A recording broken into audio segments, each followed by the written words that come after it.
welcome to episode 1 of Counselors in Cars.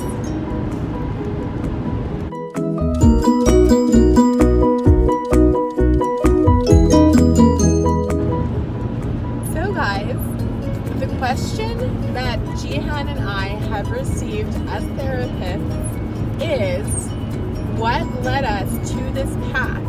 So each of us are going to answer this, and there are a number of questions that we're going to do, but this is really an important one so that you know who we are and where we're coming from. So I'm going to let Jehan answer first, and then I'll give you my answer, okay? Let's go. So Jehan, what brought you to the path of counseling, and what led you to pursue this as your passion? Okay, I really like that question. All right, so that's a good question. I would say that there's like a short answer and like a long answer. The short answer is that I was attracted to it since I was in high school, and even then people were saying to me like, you should actually really be a social worker, which was interesting. Like, no one ever said you should be a therapist, but people would tell me you'd be really good for social work. And they were like, you're really good at connecting with people. Now, at that time, I was interested in getting into psychology, but I was like, I don't know if my Middle Eastern father is going to fund me going to undergrad for psychology. So I ended up going a different way. But long story short, much later, after I graduated from undergrad, one of my counselors from undergrad, who's kind of like a mentor, who's a professor from undergrad, who's actually religious and historical studies. And he was the one that highly recommended at a time where I was like, I really don't know where I'm going. Like, I've tried teaching, I've tried business, I've tried like a fusion with the arts. I just don't feel like I'm home yet, career-wise. And he was the one who was like, you would be an excellent therapist. You would be a really good counselor. You should go into it. And believe it or not, that was kind of like the reassurance that I needed to just go ahead. And I ended up applying for social work instead of psychology because it didn't require a GRE. I was just like, I didn't want to take another test. It's not even that like I'm a bad test taker. I just didn't want to take another one. Right. And I went into social work. Didn't think I was going to be a therapist. Like, I wasn't particularly attracted to that, even though I noticed in classes that I would always be speaking from like the internal evolution perspective, if you can call it that.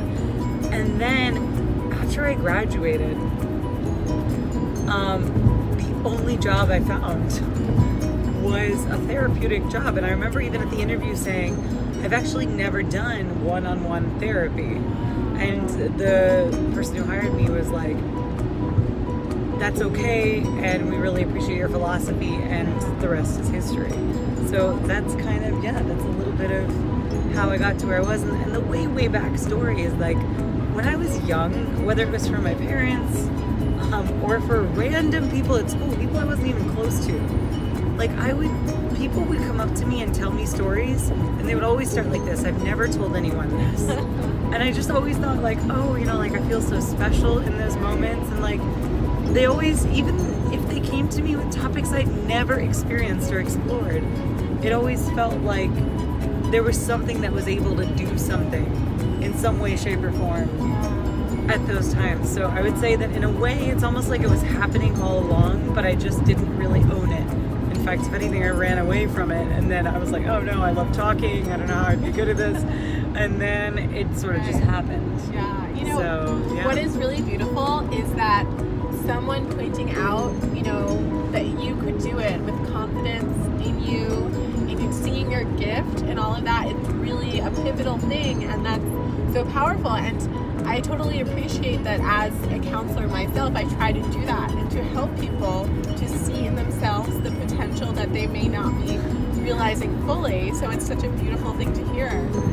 Yeah, no, definitely. And I love that you brought that out too, because it's one of those things that I wonder if I really would have ever considered going back to graduate school for something therapeutic had I not had this. I mean, it was such a slight reassurance of something that clearly was within. So yeah. It's beautiful. Totally. Thank you for sharing that. That's awesome. All right, so Dr. Rahman, how did you come to therapy? So actually, my journey with the healing arts began when I was very young.